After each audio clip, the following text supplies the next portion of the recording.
দর্শক আপনাদের প্রত্যেককে স্বাগত বাংলা ভিশনের বিশেষ আয়োজন এন মোহাম্মদ নিবেদিত পাবলিক পার্লামেন্ট অনুষ্ঠানে। আপনাদের সাথে আছি আমি মাহফুজুর রহমান এবং স্টুডিওতে আজকে আলোচনার জন্য উপস্থিত আছেন শেখ রবিউল আলম, জাতীয় নির্বাহী কমিটির সদস্য বিএনপি, আছেন জনাব রেজাউল করিম রনি, সম্পাদক জবান, আছেন ব্যারিস্টার আসাদুজ্জামান ফুয়াদ, সাধারণ সম্পাদক এবি পার্টি, এবং এস এম সাইফ মোস্তাফিজ, যুগ্ম সদস্য সচিব এনসিপি। আপনাদের চারজনকে স্টুডিওতে স্বাগত। আপনারা চারজনই জানেন যে আজকে শরীফ ওসমান হাদির দাফন সম্পন্ন হলো। এর আগে জাতীয় সংসদের দক্ষিণ প্লাজায় তার জানাজা অনুষ্ঠিত হলো। রবি ভাই, আপনাকে দিয়ে আলোচনাটা শুরু করতে চাই যে হাদি তো আসলে সংসদে যেতে চেয়েছিল, আজকে হাদি সংসদে গিয়েছিল প্রায় লাখো মানুষকে সাথে নিয়েই। তো আপনি সেই জানাজায় অংশ নিয়েছেন, তো সেখানকার আসলে পরিবেশটা কেমন দেখলেন? সেখানে তো আবেগের সাথে বিচারের একটা দাবিও উচ্চারিত হয়েছে। সব মিলিয়ে আজকে জানাজার সময় পরিবেশটা কেমন দেখেছেন? ধন্যবাদ আপনাকে, প্রিয় সহলোক যারা এবং যারা এই মুহূর্তে বাংলা ভিশনের সাথে যুক্ত আছেন। পুরা জাতি তো শোকাহত,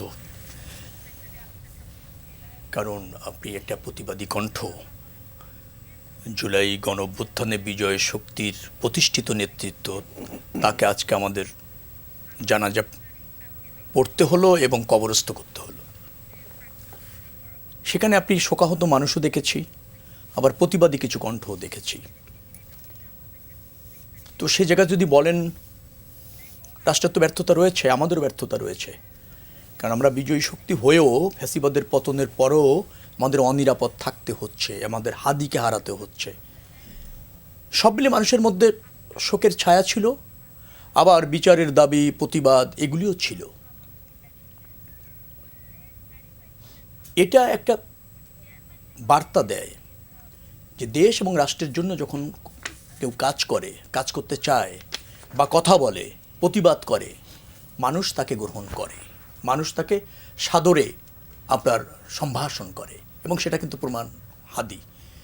এখন এই প্রমাণ আমাদের দরকার ছিল না, আমাদের হাদির বেঁচে থাকাটা প্রয়োজন ছিল বেশি। কারণ হাদির একটা কন্ট্রিবিউশন হয়তো আমরা দেখেছি, খুব অল্প দিন দেখেছি এবং অল্প দিনে সবাই চিনেছি আমরা, আমার মনে হয়, যদি আমি ভুল না করি আর কি। খুব বেশি দিন তো আর হাদিকে দেখার সুযোগ হয়নি, কিন্তু হাদিদের মতো চরিত্র যারা, তাদেরকে এদেশের রাজনীতিতে প্রয়োজন আছে, রাষ্ট্র বিনির্মাণে প্রয়োজন আছে। হাদি যদি জানাজা পড়তে ওখানে মানে আমাদের যেতে হয়েছে পার্লামেন্টের সামনে, পুরা আমার মনে হয় যে লোকে লোকারণ্য হয়ে গিয়েছে, এখন তিল ধরার ঠাঁই ছিল না এরকম মানুষের অংশগ্রহণ। বাট হাদি পার্লামেন্টে দেখতে পারলে আরও ভালো হতো। হাদির এই কণ্ঠ, প্রতিবাদী কণ্ঠ, দাবি জোরালো করা কণ্ঠ, এবং প্রাসঙ্গিকভাবে জনগণের প্রতিনিধিত্ব করার যে যোগ্যতা মনে হয়েছে, এবং জনগণ যদি তাকে নির্বাচিত করতে পারত, পার্লামেন্টে রোল করতে পারলে আমাদের রাজনীতি বলেন, আমাদের রাষ্ট্র ব্যবস্থাপনা বলেন, সেখানে আরও বেশি সমৃদ্ধ হতো। কিন্তু দুর্ভাগ্য হচ্ছে জাতির, দুর্ভাগ্য হচ্ছে আমাদের, ব্যর্থতা আমাদের, যে আমরা হাদিকে বা হাদির মতো ব্যক্তিত্বকে রাষ্ট্র ধারণ করতে পারলো না, অথবা বাঁচিয়ে রেখে রাষ্ট্রের জন্য কাজ করার সুযোগ দিতে পারলো না।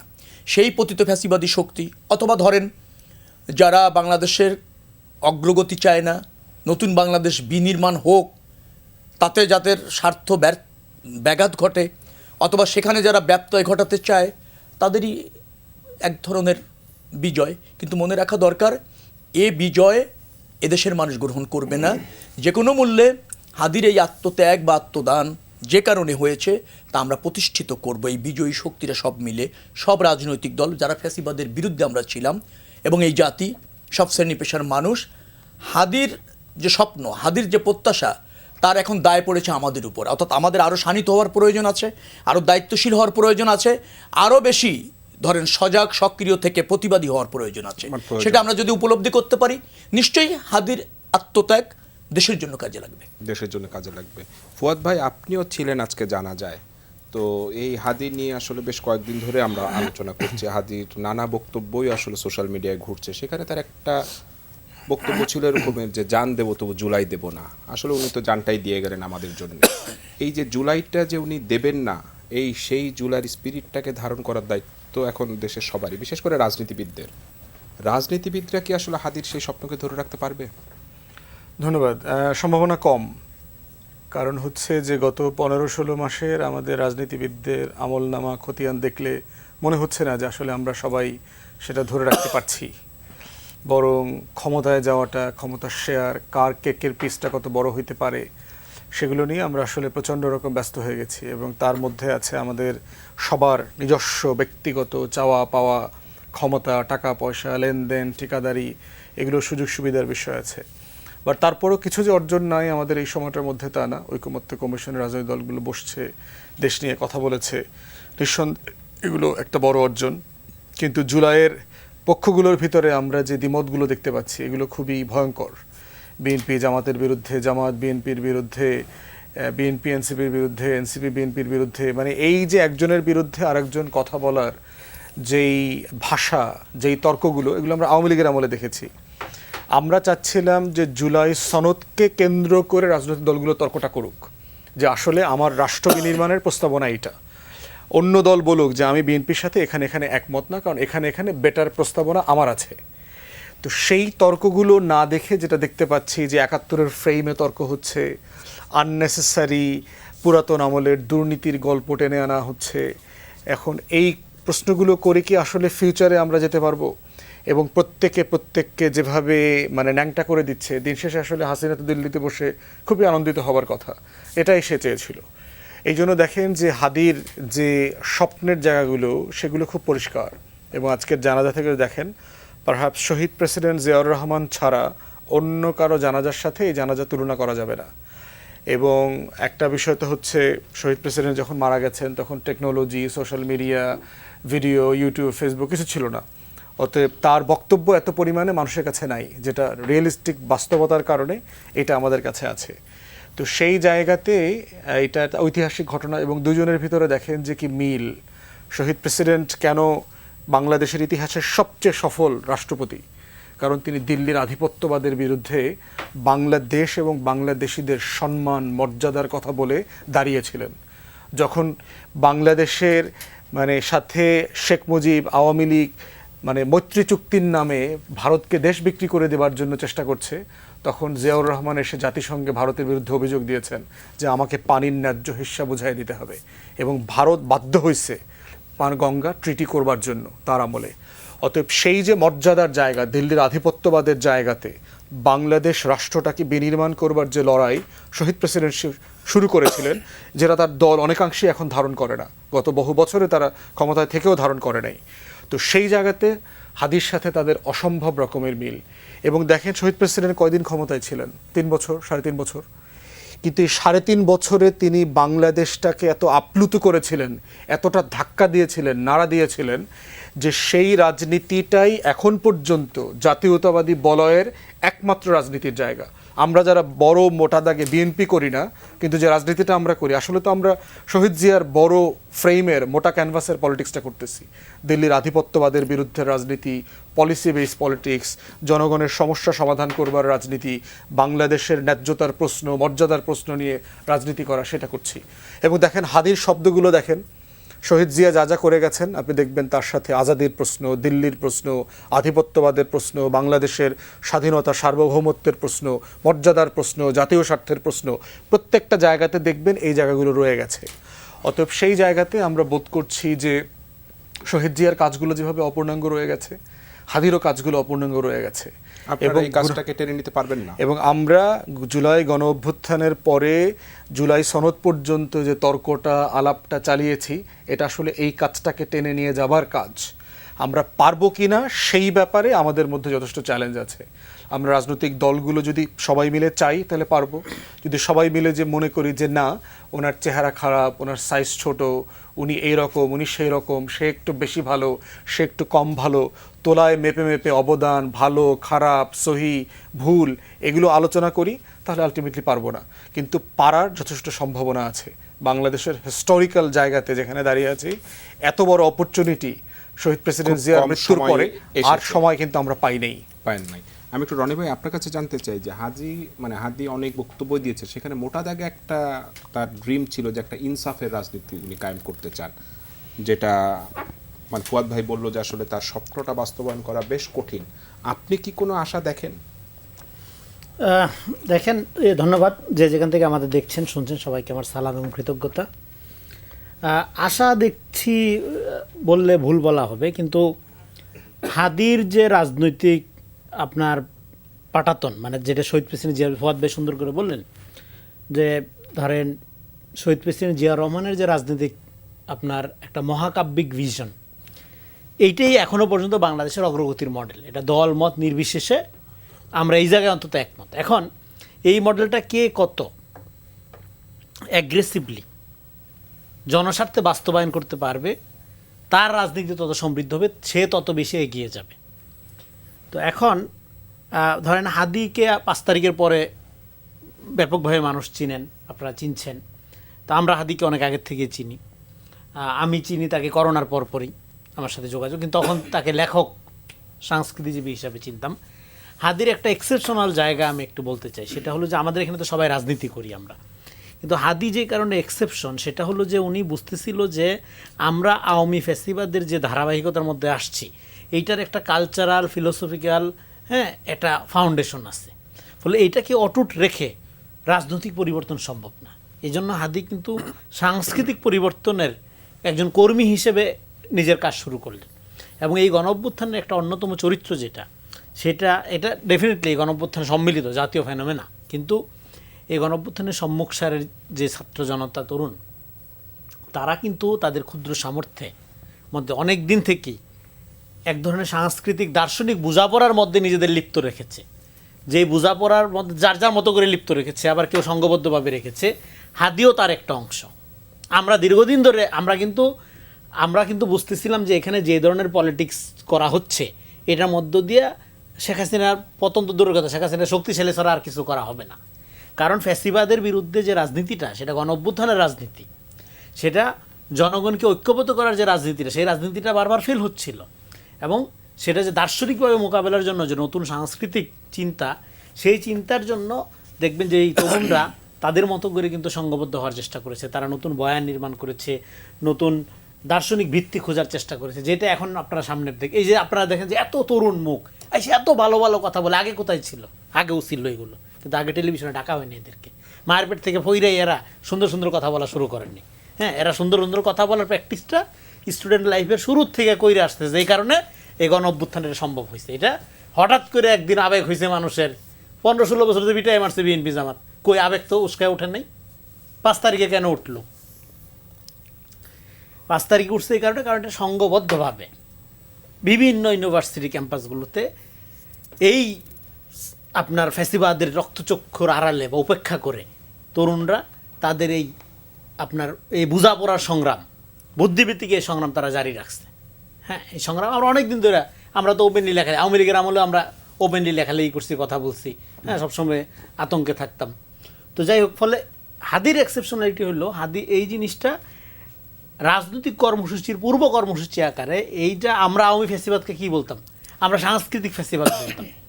আমরা বলতাম অ্যাট দ্য সেম টাইম এটা একটা সাংস্কৃতিক ফ্যাসিবাদের উপর ভর করে এটা আসছে। যে কারণে দেখবেন যে আওয়ামী লীগ পালায় যাওয়ার পরে কবি, সাহিত্যিক, শিল্পী, বুদ্ধিজীবীদেরও পালায় যেতে হয়েছে একটা বড় অংশের, যেগুলো আগে আপনার টকশো মাথায় রাখতো। তার মানে এই যে ধারাটা, এই যে সাংস্কৃতিক পাটাতনটা তৈরি করা হয়েছিল আওয়ামী লীগকে প্রোটেক্ট করার জন্য, এখান থেকে গণতান্ত্রিক বাংলাদেশে যাত্রার জন্য আপনার গণতান্ত্রিক সংস্কৃতি নির্মাণ করতে হবে। এই গণতান্ত্রিক সংস্কৃতি নির্মাণের এই আর্টসটা হাদির মধ্যে ছিল। এবং এটা আপনার এখন হাদি মারা যাওয়ার কারণে অনেক বেশি অ্যাটেনশন পাচ্ছে। এটা এই কারণে মনে হচ্ছে শুধু হাদির মধ্যে ছিল, শুধু হাদির মধ্যে ছিল না, এটা একটা কমন ফেনোমেনা এই জেনারেশনের প্রত্যেক পোলাপানের মধ্যে ছিল। ফলে এবং এইটার সাথে পরবর্তী শেষ অবস্থায় দেখলো যে এটা শুধু সাংস্কৃতিক কর্মকাণ্ডে থাকলেই হবে না, এটাকে প্র্যাকটিক্যাল ব্যবহারিক রাজনীতিতে একটা রূপান্তর দিতে হবে। এবং সেই ব্যবহারিক রাজনীতির ক্ষেত্রে হাদি বেশিরভাগ সময় আমাকে বই পুস্তকের কথা জিজ্ঞেস করতো, পড়াশোনার ব্যাপারে আলাপ করতো। আমি তাকে বলতাম, দেখো বাংলাদেশের রাজনীতি বিকাশের মডেল আগামী 50 বছর এটা হলো শহীদ প্রেসিডেন্ট জিয়া রহমানের মডেল। ঠিক এই মডেলটা আমি তো অনেক আগের থেকে আমি বলতেছি, এটা করোনার পরপর থেকে এগুলো নিয়ে আলাপ হতো, যে এখানে মধ্যপন্থা এবং একটা স্টেবল আত্মমর্যাদা সম্পূর্ণ বাংলাদেশ গঠনের যে মডেলটা, এটা জিয়া রহমানের মডেল, এটা রিভাইভ করতে হবে টুডে অর টুমোরো। কিন্তু যখন এই আলাপগুলো হয় তখন কিন্তু জিয়া রহমানের কথা বলাটা আনন্যাচারাল। আমি বলতেছি এটা করোনার পরপর 21-22 সালের দিকে। কিন্তু আমরা বলতেছিলাম যে এইটাই মডেল, এটা যে যত তাড়াতাড়ি রিভাইভ করে, নট নেসেসারি বিএনপি, হ্যাঁ, এটা বিএনপি তো ধরেন তার প্রতিষ্ঠিত দলই, কিন্তু আমি বলছি যে যত এগ্রেসিভলি এই মডেলটাকে আত্মস্থ করবে সে রাজনীতিতে আগায় যাবে। এই কথাটাই হয়তো আমি শেষ করে দিই, এই কথাটাই হয়তো হাদিকে কনভিন্স করছে, বা হাদি নিজের মতো করে পড়াশোনা করে, আমি বলতেছি না যে আমাদের কথাই সে কনভিন্স হয়েছে, তার নিজের আন্ডারস্ট্যান্ডিংয়ে এইটাই হয়তো তাকে কনভিন্স করছে, যে এই কারণেই সে কিন্তু দেখবেন যে এই যে আপনার ফজরের সময় চলে যাওয়া, তারপরে হাঁটতে চলে যাওয়া, পার্কে যে মানুষজন হাঁট যাচ্ছে কথা বলা, এবং খুব সাধারণভাবে ভ্যান রিক্সা গাড়িতে করে প্রচারণা চালানো, রাজনীতিটা জনবান্ধব করা, ক্ষমতার সাথে জনগণের আসলে সে চেষ্টা করছে। জনগণের সম্পর্ক স্থাপনের যে রাজনীতি, এই রাজনীতির সাথে আপনার কাছে জানতে চাই, এটা একটা পয়েন্টটা বলতে হবে, এই যে আমাদের যে রাজনীতিটা সেটা হলো ক্ষমতার রাজনীতি, আর এখানে হাদির যে রাজনীতিটা সেটা হলো জনগণকে রাজনৈতিকভাবে প্রশিক্ষিত করার রাজনীতি, প্রশিক্ষিত করা। আমি একটু মানে সাইফ আপনার কাছে জানতে চাই যে হাদির একটা করুণ মৃত্যুই আসলে হলো, কিন্তু মৃত্যুর পরে অনেক ভালোবাসা আসলে উনি পেলেন। এনসিপির বাইরে থেকে একজন ছাত্র নেতা, মানে ইনকিলাব মঞ্চ বলতেই কিন্তু আমরা আসলে হাদিকেই বুঝতাম। আসলে একজন রাজনীতিবিদের এত বড় একটা অর্জনটা আসলে কিভাবে সম্ভব হলো? ধন্যবাদ আপনাকে, আমার বিজ্ঞ সমালোচক এবং যারা টিভির পর্দায় দেখছেন তাদেরকে শুভেচ্ছা জানাচ্ছি। আজকে তো আসলে আমাদের জন্য বেশ কঠিন একটা দিন ছিল, এবং আমাদের দীর্ঘদিনের সহযোদ্ধা শরীফ ওসমান হাদি ভাইয়ের আজকে দাফন সম্পন্ন হলো। এবং আপনি দেখেছেন যে আসলে জানাজাতে কাউন্ট করা যাবে না আসলে এত মানুষ, কয়েক লক্ষ মানুষ, এবং প্রত্যেকটা মানুষের চোখে মুখে যেই তার প্রতি ভালোবাসা, সবার চোখে যেই অশ্রু, সেটা আসলে বলে দিচ্ছিল যে আসলে আপনার রাজনীতিবিদ হিসেবে, মানুষ হিসেবে ইম্প্যাক্ট তৈরি করার জন্য আসলে খুব বেশি সময় কিন্তু লাগে না। 1.5 বছরের, আপনি 1.5 বছর বা আপনার কয়েক মাস হলেও আপনার ওই ইম্প্যাক্টটা তৈরি করাটা খুব বেশি কঠিন না। সেই প্রমাণ বা উদাহরণটা আমাদেরকে হাদি দেখিয়ে দিয়ে গেছেন। আমাদের এখানে অনেক এরকম 50-60 বছরের রাজনীতিবিদরা আছেন যাদের মানে মৃত্যু হয় আসে অনেক আমরা জানিও না। তো কারণ হচ্ছে তারা সবসময় ক্ষমতার সাথে নেগোসিয়েশন করে, আপোষ করে, অথবা যেই রাইট ট্র্যাকে তাদের কথা বলার দরকার সেটা বলে আসে না। তাদের চিন্তা থাকে যে হ্যাঁ, আমার তো আসনটাতেই যেতে হবে, এটার জন্য আমার যা যা নেগোসিয়েশন করা দরকার, আমার টাকার জন্য টাকা দেওয়া দরকার, আমার মাসল পাওয়ার ইউজ করা দরকার। কিন্তু শরীফ ওসমান হাদি কী করেছে, সে যে তার ইলেকশন ক্যাম্পেইনটা, ভাই কিছুটা বলল যে সে হচ্ছে ভোরবেলা ওয়েট করে থাকতো, মসজিদের বাইরে একটা ছেলে দাঁড়িয়ে আছে আপনার জন্য, আপনার দেখলেই তো একরকম আলাদা অনুভূতি হবে যে যেই মানুষটা পার্লামেন্ট মেম্বার হিসেবে ইলেকশন করছে সে হচ্ছে যে মসজিদের বাইরে মানে বিনয়ের সাথে অপেক্ষা করছে, আপনার সাথে কথা বলছে, আপনার কথা জানতে চাচ্ছে। এবং পুরা তার যে ইলেকশন ক্যাম্পেইনের প্ল্যানিংটা, সে এরকম রেগুলার বেসিসে প্রত্যেকটা জায়গায় যাচ্ছে। আমাদের বড় বড় নেতারা তো ধরেন যে ওইভাবে যায়ই না, জাস্ট ইলেকশনের আগে হয়তো একটু ডোর টু ডোর ক্যাম্পেইন করে, বেশিরভাগ শোডাউন করে, যে কত গাড়ি নিয়ে, কত বাইক নিয়ে আপনার প্রচার প্রচারণা করে যে ওগুলো দেখায়। কিন্তু শরীফ ওসমান হাদির এই জায়গাটা ডিফারেন্ট ছিল। এখানে তার একটা মানুষের সাথে একটা কানেক্টিভিটি তৈরি হচ্ছে। এরকম অনেক তরুণ আমরা যারা মুখে বলছি যে নয়া রাজনৈতিক বন্দোবস্ত, সে কিন্তু সেটা করে দেখাচ্ছিল। এবং সেই জায়গায়, সেই স্ট্রাকচারের জায়গাটায় সেটা ডিফারেন্সটা সবার সাথে একটা পার্থক্য তৈরি করেছিল। এবং আমাদের রাজনীতিটা কিন্তু শরীফ ওসমান হাদি অনেক বেশি কঠিন করে ফেলেছিল। যারা পুরানো রাজনীতিবিদ যারা আছেন তাদের জন্য তো অবশ্যই ডেফিনেটলি কঠিনই, কিন্তু যারা তরুণরা আমরা আছি আমাদের জন্য অনেক কঠিন হয়ে উঠছিল যে না, আমাদের এর থেকে বেটার বা এরকম ধাঁচেরই আমাদের রাজনীতিটা জনগণকে উপহার দিতে হবে। এবং তার যে বয়ান, তার যে বক্তব্য, ভারতীয় আধিপত্যবাদের বিরুদ্ধে যে তার শক্ত অবস্থান এবং চিন্তার যে লড়াইটা, এটা আসলে অনেককে নাড়িয়ে দিয়েছিল। আবার মানুষের যে ভালোবাসাটা পাচ্ছিল এটার কারণে। কারণ আপনি দেখেন যে শরীফ ওসমান হাদির চিন্তার জায়গাটা বা তার যে আদর্শিক ফাইটটা ছিল, তার আগে কিন্তু মানে একটা ছদ্মনামে হচ্ছে যে তিনি হচ্ছে কবিতা লিখতেন। তো সেই জায়গা থেকে সে একজন লেখক ছিলেন। এবং 5 তারিখের পরবর্তীতে সময়ে তার হচ্ছে এই কালচারাল ফাইটের জায়গা থেকে সে রাজনৈতিক ব্যক্তিত্ব হয়ে উঠলেন, এবং সে কিন্তু সেই পর্যায়ক্রমে আগাচ্ছিল। আমি ঠিক এই জায়গাটা আবার আসবো যে ইউনূস সরকারকে কন্টিনিউয়াসলি শুরু থেকে মৌলবাদীদের আশ্রয় প্রশ্রয়দাতা, ইসলামপন্থীদের উত্থান হচ্ছে, এখানে জঙ্গি উত্থান হচ্ছে। যেহেতু আওয়ামী লীগ জাতীয় পার্টির মতো সেকুলার পলিটিক্যাল ফোর্স এখানে নাই, উনার থাকা অবস্থায় জেল থেকে অনেক জঙ্গি পালাইছে, মামলায় জামিনে বের হয়ে যাচ্ছে, তারা এখানে ঝুঁকি তৈরি করছে। এই বয়ানটা কার বয়ান? এই বয়ানটা হচ্ছে দিল্লি আওয়ামী লীগের গত 16-17 বছরের বয়ান, যে আওয়ামী লীগের রাজনৈতিক ন্যায্যতা তৈরি করবার বয়ান। এবং সেই বয়ান তৈরি করবার জন্য বেঞ্চমার্ক ইনসিডেন্ট হচ্ছে বাংলাদেশে সেকুলার লিবারেল প্রতিষ্ঠান হিসাবে যারা যারা বেঞ্চমার্ক ইনস্টিটিউশন আছে, প্রথম আলো, ডেইলি স্টার, উদীচী, ছায়ানট, যাদের প্রত্যেকের সাথে আমার আপনার ভিন্নমত থাকতে পারে, কিন্তু সেই প্রতিষ্ঠানগুলোতে তো কখনো গত 16 মাসে অ্যাটাক করার চেষ্টা করা হয়নি। তাহলে আজকে কেন নির্বাচনের 2 মাস আগে এটা করবার চেষ্টা করা হয়েছে? হাদির সাথে অথবা হাদির পক্ষের কোন শক্তি বলেছে, পলিটিক্যাল পার্টি কে বলেছে যে প্রথম আলো, ডেইলি স্টার ভেঙে দিতে হবে? না, কেউই বলেনি। কেউ বলে নাই। তাহলে প্রশ্ন হচ্ছে এটা বেনিফিশিয়ারি কারা? বেনিফিশিয়ারি হচ্ছে ওই ডিপ স্টেট যারা হাদিকে খুন করেছে, ওই ডিপ স্টেট আমাদের প্রশাসন যন্ত্রের ভিতরে, সিভিল এবং মিলিটারি ব্যুরোক্রেসিতে যারা বসে আছে, এখন পর্যন্ত আওয়ামী লীগ আপা ফিরবেন বলে তারা ভাবছেন। এই আশাবাদের মধ্য দিয়ে যারা যাপিত জীবনযাপন করছেন, যারা মনে করছেন যারা শত শত কোটি টাকা এসালমের থেকে খেয়েছে, তারা বোধ করছে এই অরাজকতাটা তৈরি করতে হবে। তৈরি করলে কি হবে? 111-এর মতো একটা পরিবেশ যদি তৈরি করা যায়, যার মধ্য দিয়ে আওয়ামী লীগ জাতীয় পার্টিকে রাজনীতিতে পুনর্বাসন করা হবে। তারা কেন এখনও আশাবাদী? কারণ 2006-এর অক্টোবরে লগি বৈঠার আন্দোলন করে, রাস্তায় মানুষ পিটায়, উলঙ্গ নৃত্য করে 2007-এর জানুয়ারির নির্বাচন বানচাল করা গেছে তফসিল ঘোষণা হওয়ার পরে। এই জন্য তারা আশাবাদী। তফসিল যদিও ঘোষণা হয়ে গেছে, 7-এর পরে যদি, তফসিলের পরে যদি 111 করা যায়, এখন কেন করা যাবে না?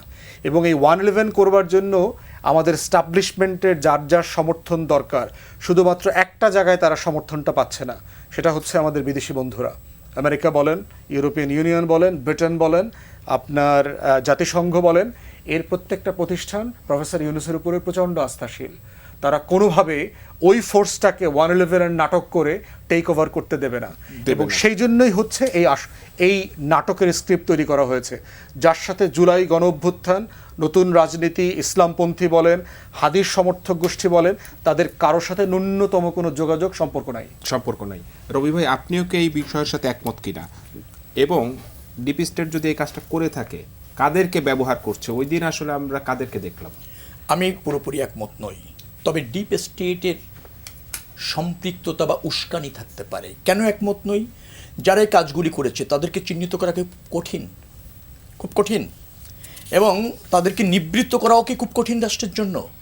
তো সেখানে রাষ্ট্র এবং সরকারের সক্রিয়তা কোথায়, সে প্রশ্ন তো থাকবে।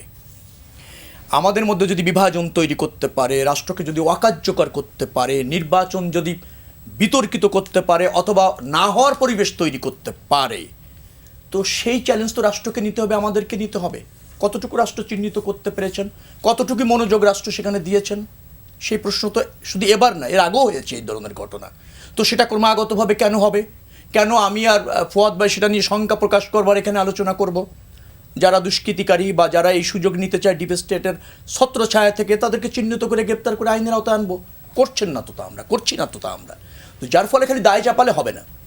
হাদির মৃত্যু যতটা, মানে আমি একটু বলতে চাই, হাদি যতটা না রাজনীতিতে আবেদন তৈরি করতে পেরেছেন, তার চেয়ে আমার মনে হয় যে পরিস্থিতিতে এবং যে প্রক্রিয়ায় তাকে শহীদ হতে হয়েছেন, তা মানুষকে বেশি ব্যতীত করেছেন, আরও বেশি ব্যতীত করেছেন। যেমন ফুয়াদ ভাই বলছিলেন যে জিয়াউর রহমানের যে রাষ্ট্র দর্শন, তার একটা বড় মডেলের একটা অংশ তারা পছন্দ করে। সেটা কি? আধিপত্যবাদ বা কর্তৃত্ববাদের বিরুদ্ধে তারা যেমন সোচ্চার, কিন্তু আমরা তো পরিপূর্ণটাই অনুসরণ করার চেষ্টা করছি। বহুদলীয় গণতন্ত্র বলেন, জনগণের ক্ষমতায়ন বলেন, তারপর জবাবদিহিমূলক সরকার বলেন, দেশের উন্নয়ন বলেন। তো জিয়াউর রহমান যেভাবে দেশটাকে চেয়েছিলেন, সে ট্র্যাকে বিএনপি তো আছে। বিচ্যুতিটা কোথায় বলুক, আমরা সংশোধন করে নিই। এখানে মনে রাখা দরকার, জিয়াউর রহমানের বেশ কিছু জিনিস মধ্যপন্থী এবং দেশের স্বার্থে, স্বাধীনতা সার্বভৌমত্বের সাথে রাজনীতি করতে হলে এক হতে হবে। কিন্তু আরেক জায়গায়, অন্য জায়গায় ফুয়াদ ভাইয়ের একরকম হবে না, এই কারণে যে তাদের সাথে আমাদের রাজনৈতিক প্রতিদ্বন্দ্বিতা রয়েছে। অর্থাৎ আমরা রাইট ট্র্যাকে আছি, তর্কের খাতিরে হয়তো ফুয়াদ ভাইরা আরেক রকমভাবে বলতে চাইবেন বা বলতে চেষ্টা করবেন। যেমন একটা কথা বলা দরকার, আমাদের যদি আধিপত্যবাদের বিরুদ্ধে জিয়াউর রহমান যুদ্ধ করে থাকেন, বিএনপি বারবার আধিপত্য বিরুদ্ধে রাজনীতি করছে না? ইন্ডিয়া কি কখনো চেয়েছে স্বাধীনতার পর আওয়ামী লীগ ছাড়া আর কেউ ক্ষমতায় আসুক? বিএনপি তো রাজনীতি করে জনপ্রিয়তা, মানে জনগণের রায় নিয়ে 5-5বার ক্ষমতায় এসেছে, এবং ইন্ডিয়া চায়নি, তার বিরুদ্ধে রাষ্ট্র ব্যবস্থাপনা করেছে, জাতীয় স্বার্থে ইন্ডিয়ার সাথে বার্গেনিং করেছে, স্বাধীনতা সার্বভৌমত্ব রক্ষার জন্য ইন্ডিয়ার পালিত এই যে ফ্যাসিবাদী শক্তি, তার বিরুদ্ধে মানে ক্রমাগতভাবে 17 বছর জুলুম অত্যাচার নির্যাতন সহ্য করে রাজপথে থেকেছে। অর্থাৎ আমি বলছি যে বিএনপি সঠিক ট্র্যাকে থেকেই রাজনীতিটা করার চেষ্টা করছে। ত্রুটি বিচ্যুতি থাকতে পারে, ফুয়াদ ভাইদের বা মুস্তাফিজের বা রনি ভাইয়ের বিএনপির কাছে আরও প্রত্যাশা থাকতে পারে, কিন্তু আমরা প্রত্যাশাটাগুলি ধারণ করি, আমলে নেই এবং সেভাবে কিন্তু একটা জবাবদিহিমূলক রাষ্ট্র এবং রাজনীতি করতে চাই। হাদির যে স্বপ্ন তা সবচেয়ে বেশি আমরা ধারণ করেছি আরও আগে, এবং হাদির সাথে সাথে যার জন্য 31 দফা আমরা দিয়েছি, এবং জুলাই সনদ, জুলাই ঘোষণাপত্র, কিছু কিছু বিষয়ে দ্বিমত আছে, থাকবে, সেটাও রাজনীতির সৌন্দর্য, সেটাও দলগত অবস্থান, সেটাও দলের মানে অধিকার, সে বিষয়ে দ্বিমত আছে, সেগুলো নিয়ে আমরা জনগণের কাছে গিয়ে হাদির আকাঙ্ক্ষা ধারণ করে এই জুলাই সনদ কারা করলো, আমরা সবাই মিলে করেছি, এবং সেখানে বড় প্রবক্তা ছিল বিএনপি, আগেই অনুধাবন করে সে বিএনপি। মনে রাখা দরকার, সব বিষয় হয়তো আমরা সবার মতো করে একমত হব না, কিন্তু মূল যে জায়গা, জাতীয় স্বার্থ, স্বাধীনতা, সার্বভৌমত্ব, গণতন্ত্র, নির্বাচিত সরকার, সেখানে তো দ্বিমত দেখছি না। অর্থাৎ দিন শেষে যদি জনগণের উপর আস্থা রাখি তাহলে হাদির স্বপ্ন পূরণ হয়। দিন শেষে যদি জনগণের ক্ষমতায়ন হয় এবং জনগণ তার প্রতিনিধি নির্বাচিত করতে পারে, তার সরকার নির্বাচিত করতে পারে, তাহলে কিন্তু হাদির স্বপ্ন পূর্ণ হয়। হাদির স্বপ্নের জন্য অপব্যাখ্যা না হয়, সেটাও কিন্তু একটা মানে সেটাও আসলে আমাদের খেয়াল রাখতে হবে। আশঙ্কা হবে। এবং হাদির স্বার্থর মার্কেটিং করে যারা কোনোদিন ক্ষমতায় যাওয়ার সুযোগ হয়নি, তারা আবার ওইটাকে মার্কেটিং করে ক্ষমতায় যাওয়ার জন্য মানে অপচেষ্টায় লিপ্ত না হয়। ঠিক, আমি একটু সাইফ এইখানে আপনার কাছে একটু জানতে চাই যে এই যে প্রথম আলো বা ডেইলি স্টারের উপরে যে হামলা হলো, আপনারা বারবার সেখানে আসলে হামলা না করার আহ্বান জানিয়েছেন, রাজনৈতিক দলগুলোও জানিয়েছে। আসলে সকল রাজনৈতিক দলই তো এই হামলার আসলে বিপক্ষে, তারপরও রাজনৈতিক দলগুলো আসলে কেন এটা ঠেকাতে পারছে না? এটা কি, আর এই ঘটনাগুলো যেমন ফুয়াদ ভাই বলছিলেন যে নির্বাচনকে পেছানো বা বিলম্বিত করা বা নির্বাচন ঠেকানোর জন্যই কি এসব ঘটনা হচ্ছে? এখানে আসলে মানে অনেক রকম আলাপই আসতে পারে, অনেক রকম ঘটনাই ঘটতে পারে। এখন আমাদের জায়গা থেকে, দায়িত্বশীল জায়গা থেকে তো আমরা আসলেই চেষ্টা করেছি যে এইটা যেন না হয়, সেই জন্য আমাদের জায়গা থেকে যতটুকু কাজ করা যায়। কিন্তু এখানে তো বড় দায় নিতে হবে সরকারের, গভর্নমেন্টের।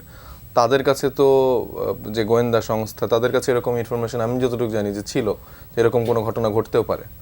তো সেই জায়গা থেকে তারা কেন কোনো পূর্ব প্রস্তুতি তাদের নেই এবং সে অনুযায়ী কেন তারা কোনো ব্যবস্থা নিতে পারেনি, এই জায়গাটার দায় বেশিরভাগ অংশে আমি মনে করি যে সরকারের। এবং কারা করেছে এটাও তো একটা ফ্যাক্ট। মানে আমাদের শরীফ ওসমান হাদি কি আসলে এরকম স্বপ্নই কি দেখতো কিনা যে প্রথম আলো ভেঙে ফেলতে হবে বা ডেইলি স্টার ভেঙে ফেলতে হবে? হ্যাঁ, এটার সাথে আমি একমত। না, উনি তো যে একবার বলেছিলেন যে প্রথম আলো পছন্দ না হলে আপনি আরো 10টা প্রথম আলো করেন। সেটাই আমি বলছি যে হ্যাঁ, আমি আমার জায়গা থেকে মনে করি যে প্রথম আলো বা ডেইলি স্টারের যে বয়ান তারা ডেভেলপ করছে, সেক্ষেত্রে আমার সাথে তাদের দ্বিমত থাকতেই পারে। আমি হয়তো ব্যক্তিগতভাবে সেটা মানে সাবস্ক্রাইব করছি না, কিন্তু তাই মানে এই নয় তো আমি তো তাকে যে মেরে ফেলবো বা তার প্রতিষ্ঠান যে ভেঙে ফেলবো। এবং নুরুল কবিরও হেনস্থার শিকার হয়েছে। এটা খুবই দুঃখজনক। তার মতো এরকম বর্ষিয়ান মানে সাংবাদিক, যিনি আসলে 17 বছরে যে শেখ হাসিনার আমল ছিল, সেখানে হচ্ছে যে তাদের কট্টর মানে ভাবে ক্রিটিক করেছেন। তো শুধু শেখ হাসিনার আমল না, আমি যদি ভুল না করে থেকে 111 সরকারের সময়ও উনি ক্রিটিক করেছেন। সো তাকে এরকম করে হেনস্থা করাটা আমাদের জন্য আসলে খুবই দুঃখজনক। এবং আমি শিওর যারা এই কাজটা করেছে তারা ওনাকে চিনেও না, হয়তোবা পোশাক আশাকে তারা জাজ করে একরকম ইয়ে করেছে, অথবা যারা চিনে তারা হয়তোবা সেটা নিয়ে একটা রাজনীতি করার চেষ্টা করেছে। তো তখন আমি যেটা বলতে চাইলাম যে শরীফ ওসমান হাদি অথবা সীমান্ত শরীফ, যেই নামে আসলে তিনি কবিতা লিখতেন, সেই মানুষটার তো আসলে আগাগোড়া আসলে ইচ্ছা ছিল যে সে আসলে যে লড়াইটা করবে সেটা একটা সাংস্কৃতিক লড়াই, এবং সেই সাংস্কৃতিক লড়াইয়ের মাধ্যমে সে যখন ইনকিলাব মঞ্চটা তৈরি করলো, তার মাধ্যমে কিন্তু সে একটা বড় অংশের সাপোর্ট বলেন বা বড় একটা জার্নি সে স্টার্ট করেছিল। এবং তার স্বপ্নের জায়গাটা এরকম ছিল যে আমরা আসলে আমাদের চিন্তা দিয়ে ফাইটটা করবো, এবং এটাই কিন্তু তার ক্ষেত্রে সব থেকে বড় সমস্যার কারণ হয়ে গিয়েছিল। কারণ ডিপ স্টেট বলেন, ভারতীয় আধিপত্যবাদ বলেন বা রাজনীতিবিদ যারা আছেন, তাদের হচ্ছে যে সমস্যা গেছিল যে এটা তো অন্য কোনো কিছুতে তারা মোকাবেলা করতে পারছে না। এবং সে এই 1.5 বছরে যতটা ইম্প্যাক্টফুল হয়ে উঠছিল, ভবিষ্যতের সময় আরও সবার জন্য এই জিনিসটা আরও কঠিন করে ফেলতো। এবং আপনি যেটা বললেন যে তিনি কিন্তু আসলে বলতো যে আরও প্রতিষ্ঠান গড়ার কথা, ভাঙার বদল আসলে তিনি গড়ার কথাটাই বলে আসতো। তো শরীফ ওসমান হাদির যেই স্বপ্ন বা চিন্তার জায়গাটা, সেটা রবি ভাই বলল যে বিএনপি ধারণ করে, বিএনপিটা ধারণ করে, এটা আমি একদমই একমত না। শরীফ ওসমান হাদির যে স্বপ্ন বা আদর্শ, সেটা বিএনপি, জামাতে ইসলামী বাংলাদেশ এনসিপি বা আমাদের কেউই আসলে আমরা ধারণ করতে পারি না কারণ হচ্ছে যে আমরা এখন যেই রিলে রেসের মধ্যে দৌড়াচ্ছি সেখানে আসলে মুখেই মুখেই আমরা এই কথাগুলো বলে যাই। অ্যাকচুয়ালি যে মন থেকে হাদি যেই এক্সেপশনটা ক্রিয়েট করেছে সেটা আমরা করতে পারছি না, এবং হাদিকে নিয়ে যে রাজনীতি করার চেষ্টা করা হচ্ছে সেটা খুবই দুঃখজনক। শরীফ ওসমান হাদি কিন্তু কোনো রাজনৈতিক দলের সাথে ছিল না, আমাদের সাথে জাতীয় নাগরিক কমিটিতে উনি ছিলেন, কিন্তু যখন পলিটিক্যাল পার্টি হয় তখন কিন্তু সে ডিসিশন নেয় যে সে আসলে এই কালচারাল ফাইটটা ইনকিলাব মঞ্চের থ্রুতে সে করবে। সে কিন্তু জামাত ইসলামেরও কখনো কোনো সদস্য ছিল না, এবং সে কট্টরভাবে ক্রিটিক করতো জামাত ইসলামের যে পলিটিক্যাল স্ট্যান্ড বা জামাত ইসলামের যে আইডিওলজি, সে জায়গায় কিন্তু সে বরাবরই ক্রিটিক করতো। সেম ওয়েতে বিএনপিকেও ক্রিটিক করতো, আবার এনসিপির যারা তরুণ রাজনীতিবিদ যারা আছে তাদেরকেও ক্রিটিক করতো। সে ক্রিটিক করতো এই ওয়েতে, মানে এমন না যে আমাদেরকে শত্রু বানিয়ে ফেলছে, আমাদেরকে খারাপ বানানোর জন্য এরকম একটা চেষ্টা করছে। সে আসলে ক্রিটিক করতে এই জন্য যে মানে যেই নতুন রাজনীতির ধারাটা আসলে আমরা বলছি, বয়ানটা আমরা দিচ্ছি, সেটা আসলে সে চাচ্ছিল যে সবার মাধ্যমে যেন বাংলাদেশের মানুষের কাছে আসে। তো এরকম একটা মানুষ ক্রিটিকই তো আসলে সবাই প্রত্যাশা করে। হ্যাঁ, সেটাই তো বললাম। তো এই ক্রিটিক যেগুলো করতো সেই জায়গা থেকে আসলে আমরাও তাকে ধারণ করতে পারিনি, এবং আমাদের কালেকটিভ ব্যর্থতার জন্য আজকে তার এই পরিণতি হলো, এবং সে তার কর্মের দ্বারা আসলে সবার মন জয় করে নিয়েছে, এবং মৃত্যুর মাধ্যমে যে আসলে এত বড় ইম্প্যাক্ট তৈরি করা যায় এটা আসলে সে দেখালো। আপনি দেখেন শেখ মুজিবুর রহমান, ওনার কিন্তু মুক্তিযুদ্ধের আগে বলেন বা মুক্তিযুদ্ধের সময়কাল পর্যন্ত তার যে অবদান সেটা কেউ আমরা কিন্তু অস্বীকার করি না, কিন্তু তার পরবর্তীতে যখন তার শাসন আমলের সেখানে বাকশাল কায়েম করা থেকে শুরু করে তার যে একটা মৃত্যুর জায়গা ছিল, সেই মৃত্যুকে আমরা কেউ সাপোর্ট করছি না, কিন্তু সেই মৃত্যুর কতটুকু ইম্প্যাক্ট আছে, সে সময় কি আসলেই মানুষ এরকম কষ্ট পেয়েছিল কিনা, তার আদর্শিক একদম কট্টর মুজিববাদীর আদর্শের বাইরে যারা আপামর জনতা ছিল তারা কি আসলে এরকম লাখে লাখে ঢলে ঢলে এসে কি এরকম জানাজা পড়েছিল কিনা? পড়েনি। কিন্তু এর পরবর্তীতে জিয়াউর রহমান সাহেবের ক্ষেত্রে আমরা দেখেছি যার আসলে সেই ছোট সময়ের একটা ইম্প্যাক্ট আমরা দেখতে পেয়েছি, এবং ভারতীয় আধিপত্যবাদের বিরুদ্ধেই তার লড়াইটা ছিল, এই জন্য কিন্তু তারও হয়তো এরকম একটা করুণ মৃত্যুর দিকে যেতে হয়েছে। এবং এর পরবর্তীতে আমরা দেখলাম শরীফ ওসমান হাদি, যার কোনো রকম লিগাসি নাই, কোনো পলিটিক্যাল ব্যাকগ্রাউন্ড নেই, কোনো দলের সাথে অ্যাফিলিয়েশন নেই, কিন্তু জাস্ট একটা মানে একটা ক্লাব বলেন, একটা মঞ্চ বলেন, এরকম একটা ছোট্ট একটা জায়গা থেকে সে যে ইম্প্যাক্ট তৈরি করেছে এটা আমাদের সকলের মুখে হচ্ছে একটা মানে চপটা আঘাত হয়েছে আসলে ব্যাপারটা। এইটার থেকে আসলে রাজনীতিবিদদের শিক্ষা নেওয়া প্রয়োজন কিনা, রনি ভাই আপনার কাছে একটু জানতে চাই। আরেকটা বিষয় সেটা হলো এই যে হাদির মৃত্যুর পরে যে ঘটনাগুলো ঘটলো এটা তো আসলে পুরোটাই অনাকাঙ্ক্ষিত। আমাদের আইন শৃঙ্খলা বাহিনী আসলে এসব নিয়ন্ত্রণ করতে পারছে না, না ব্যর্থ হচ্ছে, না তারা আসলে নিয়ন্ত্রণ করতে চাচ্ছে না? দেখেন, এই ধরনের ঘটনা ঘটে কখন, যখন আপনার নন স্টেট অ্যাক্টররা স্টেট চালায়, এবং এটাকে বলে যে অ্যানার্কিস্ট অল্টারনেটিভস যখন আপনার ক্ষমতাকে নিয়ন্ত্রণ করে। মানে আপনি at the same time people anarchy এবং গভর্নমেন্ট দুটো একসাথে চলতে পারে না। এবং ফুয়াদ ভাই তো এটা বললই যে এখানে ডেইলি স্টার, প্রথম আলো, এদের যে ভূমিকা, এদের ভূমিকার কথা বাংলাদেশের মানুষ সবাই জানে, কিন্তু তাদের আবার পেশাদারিত্ব, সাংবাদিকতা এগুলো আবার অনেকে পছন্দ করে, এরকম গ্রুপও আছে একটা। কিন্তু আমরা তো দেখেছি, ধরেন শাহবাগের প্রথম যে কৃত্রিম জনজাগরণ, সেই জনজাগরণের মধ্য দিয়েই এদের ভূমিকা জনমনে চিহ্নিত হয়ে গেছে, এবং শাহবাগের পরাজয়ের মধ্য দিয়ে এই ন্যারেটিভ পরাজিত হয়েছে। ফলে আমরা প্রথম আলো অনেক সমালোচনা করেছি হাসিনা পিরিয়ডে, শাহবাগের সময় থেকে, কিন্তু 5 তারিখের পরে আমি পার্টিকুলারলি প্রথম আলোর বিরুদ্ধে মনে হয় কিছুই বলিনি, আমার বলার দরকার নেই, আর দরকার ফুরাই গেছে। তো এই সময়ে এসে প্রথম আলোকে অ্যাটাক করে প্রথম আলোকে আবার রিভাইভ করা, হ্যাঁ, এটা আসলে পুনর্জীবিত করার সামিল। কারণ এটা তো ডেড কেস। এই বয়ান তো পরাজিত হয়েছে শাহবাগে, এটা গণঅভ্যুত্থানের মধ্য দিয়ে পরাজিত হয়নি, আরও আগে। শাহবাগের এই যে মুক্তিযুদ্ধের যে আওয়ামী বয়ান, মুক্তিযুদ্ধের যে আওয়ামী ন্যারেশন, মুক্তিযুদ্ধের জনযুদ্ধ, আমাদের ইতিহাসটা কি? উই রিভোল্ট টু বিদায় পৃথিবী, হ্যাঁ, এবং 71-এর সাথে তো তুলনীয় কোনো কিছুই না। আমরা একটা জাতি রাষ্ট্র তৈরি করেছি, তাই না? কিন্তু সেটাকে একটা দলীয় বয়ানের মধ্যে ঢুকাই দেওয়ার জন্য যে এই সমস্ত ইন্ডাস্ট্রি এখানে অ্যাগ্রেসিভ ভূমিকা পালন করছে, ব্যাপকভাবে কাজ করছে, তারও অংশ তো তারা। ফলে এগুলো তো এন্ড অফ দ্য ডে আপনার ফ্যাসিবাদকে শক্তিশালী করেছে। এগুলো সমালোচনা আমরা বহুবার করছি, পুরো আওয়ামী পিরিয়ড জুড়ে করছি। 5 তারিখের পরে তাদের সমালোচনা করার দরকার নেই। 5 তারিখের পরে বরং তারা তাদের এই ভুলটা কারেকশন করে নতুন বাংলাদেশে দেখেন গণঅভ্যুত্থানের মধ্যে দিয়ে যেটা আমরা বলি যে সোশ্যাল কন্ট্রাক্টটা চেঞ্জ হয়ে গেছে, পুরানো সোশ্যাল কন্ট্রাক্ট থেকে নতুন সোশ্যাল কন্ট্রাক্টে যে আমরা তৈরি হয়েছি, যে জেনজি জেনারেশনের যে নতুন রাজনৈতিক কর্তাসত্তার উদ্বোধন হয়েছে, এখানে পলিটিক্যাল এপিস্টেমোলজি চেঞ্জ হয়ে গেছে। এই জন্য রাজনীতি ডিফিকাল্ট হয়ে গেছে না, সাহেব বললো না যে ওদের জন্য পলিটিক্স ডিফিকাল্ট হয়ে গেছে, আসলে পলিটিক্স ডিফিকাল্ট হয়ে গেছে। তো জিয়া রহমান বলছিল যে পলিটিক্স আমরা ডিফিকাল্ট করে ফেলবো, ওই মডেল আবার ফেরত আসছে। কারণ হলো আপনার গণ আকাঙ্ক্ষা, মুক্তির আকাঙ্ক্ষা এবং সলিডারিটি, এটা যদি আপনি অন্যায়ভাবে দমন করেন, হত্যা করেন, গুপ্ত হত্যা করেন, বা ধরেন যে নিপীড়নের মধ্যে দিয়ে দমন করেন, এটা দমন হয় না, এটা রিভাইভ করে। বাংলাদেশে যতক্ষণ না পর্যন্ত একটা মানবিক মর্যাদাবোধ সম্পন্ন, মানুষের মর্যাদাবোধ সম্পন্ন রাষ্ট্র প্রতিষ্ঠিত না হবে, এইটা বারবার বিভিন্ন ফর্মে ফেরত আসবে। জিয়া রহমান ফর্মে ফেরত আসবে, হাদি ফর্মে ফেরত আসবে, সাইফ ফর্মে ফেরত আসবে, নাহিদ ফর্মে, নানা ফর্মে ফেরত আসবে, এটা তারেক রহমান ফর্মে ফেরত আসবে, হ্যাঁ নানা ফর্মে এটা ফেরত আসবে। কারণ এটা তো একটা আইডিয়া, এটা এক এক সময় এক এক ব্যক্তি ক্যারি করে। মানে শরীফ ওসমান হাদির প্রতি আজকে মানুষের এই যে আবেগ, এই আবেগটা কেন মানুষ তার প্রতি কানেক্ট করতে পারছে কেন?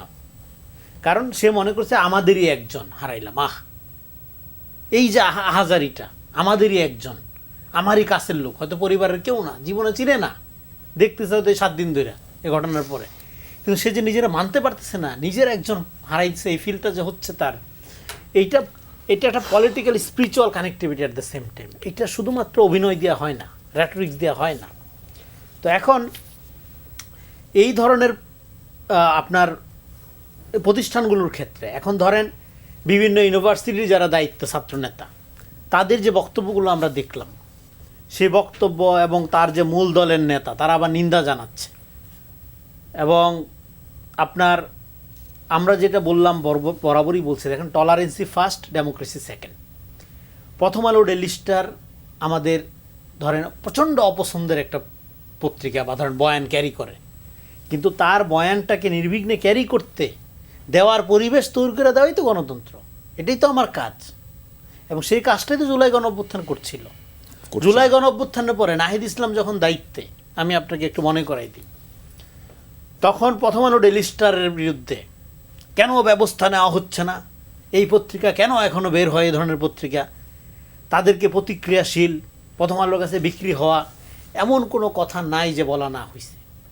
কিন্তু তারা বলছে যে আমরা সংবাদপত্রের স্বাধীনতা নিশ্চিত করতে চাই, মিডিয়ার গণমাধ্যমের স্বাধীনতা নিশ্চিত করতে চাই, এবং তারা যেহেতু ভুল বুঝতে পারছে আশা করি, কারণ তাদের চোখের সামনে এগুলো ঘটছে, ফলে তারাও এই নতুন বাংলাদেশকে অ্যাপ্রিসিয়েট করবে, গণঅভ্যুত্থানের মধ্যে দিয়ে যে নতুন সোশ্যাল কন্ট্রাক্ট এটাকে রিয়েলাইজ করবে। এবং সাংস্কৃতিকভাবে দেখেন বাংলাদেশের মিডিয়া, সাংবাদিকতা, মানে গণমাধ্যমের, মানে মিডিয়ার অনুবাদ হয়েছে গণমাধ্যম, এটা অনুবাদ হবে প্রচার যন্ত্র। মিডিয়া মূলত কি করে এখানে, এটা শেষ করে একটা মিডিয়া কি করে, একদল লোকের চরিত্র নির্মাণ করে আর একদল লোকের চরিত্র ধ্বংস করে, এই মিডিয়ার কাজ। সেই যেখানে জনগণের জন্য সাংবাদিকতার পরিবেশ তো তৈরি হয়নি এখানে। সবাই করে কিনা সেটা নিয়ে একটা প্রশ্ন রয়েছে। আমি একটু আপনার কাছে আসতে চাই, আমি আসবো আপনার কাছে। রাজনীতির যখন এই অবস্থা, এই যে জুলাই আগস্টের পরে কিন্তু রাজনীতির দলগুলোর ভিতরে একটা বিভক্তি কিন্তু স্পষ্ট, বিএনপি, জামাত, এনসিপি বা অন্যান্য দলগুলো রয়েছে। সেখানে আজকে আপনাদের বিএনপি নেতারা বলছেন যে তারেক রহমান দেশে আসার পরে সব অপশক্তি নিঃশেষ হয়ে যাবে, এমনটা আসলে কেন মনে করছেন আপনারা? না, ওভাবে মিন করেছে কিনা আমি ঠিক জানি না, তবে আমরা মনে করছি যে একজন যোগ্য নেতৃত্বের আগমন বা দায়িত্ব গ্রহণ, রাজনৈতিক অথবা জাতির হয়ে প্রত্যক্ষভাবে কাজ করার যে সুযোগ, সেটা যদি হয় বা অবারিত যদি হয়, তাহলে আমাদের বিশ্বাস রাজনীতির যে জরাজীর্ণতা আছে, রাজনীতি ক্ষুদ্র স্বার্থে, সংকীর্ণ স্বার্থে ব্যবহারের যে মানসিকতা আছে কোনো ব্যক্তি, গোষ্ঠী বা দলের মধ্যে, তাদের একটা অপমৃত্যু হয়ে যাবে এই কারণে। কারণ জাতি আশান্বিত হবে, জাতি একটা প্রতিষ্ঠিত পরীক্ষিত নেতৃত্বের ছায়াতলে আসার সুযোগ পাবে। তখন যেটা হচ্ছে, এই যে ধরেন বিভাজন, এই ধরেন কিংকর্তব্য বিমূঢ় পরিস্থিতি, আশান্বিত হতে পারছেন না, আসলে কি হবে, আসলে আমরা কি নির্বাচিত সরকার একটা যোগ্য দল না, শুধু একটা যোগ্য দলের যোগ্য নেতৃত্বের কাছে যেতে পারছে কিনা, তার আশা নিয়েও তো বিভ্রান্তি তৈরি করার চেষ্টা করা হয়েছে হীন স্বার্থে, ক্ষুদ্র স্বার্থে। সেটার অবসান হবে, সেটা আমি একটা বাক্য বলছি। ফজল ভাই বলছিলেন যে আমাদের নির্বাচন এবং রাজনীতি হয়ে গেছে শুধু ক্ষমতায় যাওয়ার জন্য। দেখেন, জননির্ভর থেকে ক্ষমতায় যাওয়া দোষের না, সেটা রাজনীতি, এবং সেই ক্ষমতায় হাদিও যেতে চেয়েছে এবং আমরাও অ্যাপ্রিসিয়েট করেছি, কারণ ওই জায়গায় না গেলে কাঙ্ক্ষিত পরিবর্তন আপনি ক্ষমতায় না গিয়ে করতে পারেন না, শুধু দাবি জানাতে পারেন। আমি একটু ফুয়াদ ভাই আপনার কাছে জানতে চাই যে হাদির মৃত্যুতে আসলে সব রাজনৈতিক দলই এক হলো, তার লাশ সব রাজনৈতিক দলই আসলে রিসিভ করলো, আগামীতেও সব রাজনৈতিক দল এক হয়ে একসাথে কাজ করবে, এই স্বপ্নটাকে আপনি মানে দেখেন কিনা? বিষয় হলো স্বপ্ন দেখার থেকে বড় গুরুত্বপূর্ণ হচ্ছে প্রয়োজনটা রাজনৈতিক দলটা ফিল করে কিনা। যদি ফিল না করে, জনগণ ফিল করে যে রাজনৈতিক জনগণ দলগুলো ফিল করে, যদি রাজনৈতিক দলগুলো ফিল না করে, তাহলে কি কি হতে পারে? ৭৫ পরবর্তী বাস্তবতায় শহীদ জিয়া বাংলাদেশটাকে যেভাবে পুনর্গঠনের লাইনটা, ট্রেনটা শুরু করেছিলেন, দিল্লির গোলামরা এই ট্রেনটা রান করতে দেয় নাই। আমরা দেই নেই বলে আজকে এত অল্প সময়ের ভিতরে বাংলাদেশের ইতিহাসের সবচেয়ে জনপ্রিয় প্রেসিডেন্টকে হারাইতে হয়েছে। আওয়ামী লীগের এ টিম বি টিম আকারে জাতীয় পার্টি ঘুরে ফিরে বাংলাদেশের অধিকাংশ সময় ষড়যন্ত্র করে ক্ষমতায় ছিল। বেগম জিয়ার মতো একজন মানুষ, যিনি শুধু প্রধানমন্ত্রী ছিলেন না, আধিপত্যবাদের ওই যে লড়াইটা তিনি ওইটা ক্যারি করেছেন। তাকে জেল খেটতে হয়েছে, মিথ্যা মামলায় জুলুমের শিকার হতে হয়েছে। বিএনপির অ্যাক্টিং চেয়ারম্যান তারেক রহমানের উপরে যে জুলুম নির্যাতন হয়েছে, এবং জামাতের নেতারা গত সময়গুলোতে যে পরিমাণ জুলুম নির্যাতনের শিকার হয়েছেন, হেফাজতে ইসলামের উপর দিয়ে যা গেছে, টোটাল বাংলাদেশপন্থী রাজনীতি ব্যক্তি দল তারা যেটা সাফার করেছে, সেটা আবার সম্মিলিতভাবে সবাইকে সাফার করতে হবে, সবাইকে আসলে মোকাবেলা করতে হবে। যদি এক হতে না পারি, সেইটার পরিণতিটা আসলে কি রকমের হতে পারে সাইফ, আপনি বলতে পারেন? পরিণতি তো খুব ভয়ানক হবে। আমি ছোট্ট একটা আমার ব্যক্তিগত ঘটনা শেয়ার করতে চাই। একবার 1 মিনিট, আমার সময় শেষের ওসমান দিকে। হাদির এই ঘটনার পরে আমার কিছু শুভাকাঙ্ক্ষীরা আমি দেখলাম যে আমাকে মেসেজ দিচ্ছে। তো তার মধ্যে সাগর রুনি যে দম্পতি ছিলেন, তাদের যে সন্তান মেঘ, তো তার একটি ভয়েস ক্লিপ এসছে এবং সে আমাকে বলছে যে ভাইয়া, আপনাকে হাদি এবং আপনাকে আমি খুব পছন্দ করি এবং আপনি প্লিজ সেফ থাকেন। এখানে বাংলাদেশে আসলে সত্যি কথা বললে বা রাইট স্ট্যান্ডটা নিলে আসলে দেখা যায় যে এরকমই হয়। তো দেখেন, এই মেঘের, আমি কিন্তু ছোট থেকে ওর বড় হওয়াটা দেখছি, যে এই করুণ পরিণতি তার বাবা মার সাথে হয়েছে, সে কিন্তু দেখলো একটা বিচারহীনতার সংস্কৃতির মধ্যে দিয়ে সে বড় হচ্ছে। এবং এই ৫ তারিখ পরবর্তী সময়ে সেই ছেলেটা দেখতে পাচ্ছে যাকে তার ভালো লাগছে, সেরকম একটা মানুষের মৃত্যু হলো এবং এখানে কোনো বিচারও আসছে না। এবং আজকে প্রধান উপদেষ্টা ডক্টর ইউনূস কিন্তু বিচারের একটি কথাও বললো না, এবং সে ভেবেই নিয়েছে যে আসলেই বাংলাদেশের সংস্কৃতিতে এটা হয়তো বা সম্ভব না। এটার জন্য, এটা পাওয়ার জন্য তারেক রহমান বলেন, নাহিদ ইসলাম বলেন বা XYZ যত ক্যারিশমাটিক আপনি লিডারই এনে থাকেন না কেন, কোনো লাভ হবে না, কারণ তাকেও মেরে ফেলতে পারবে। লাভ হবে তখনই যদি রাজনৈতিক, যারা আমরা রাজনৈতিক দলের নেতাকর্মীরা আছি, তারা আসলে ঐক্যের সাথে লড়াইটা করতে পারে। শেষ দর্শক, এতক্ষণ দেখছিলেন এন মোহাম্মদ নিবেদিত পাবলিক পার্লামেন্ট অনুষ্ঠান। আজকের মতো এখানেই বিদায় নিচ্ছি, সবাইকে ধন্যবাদ।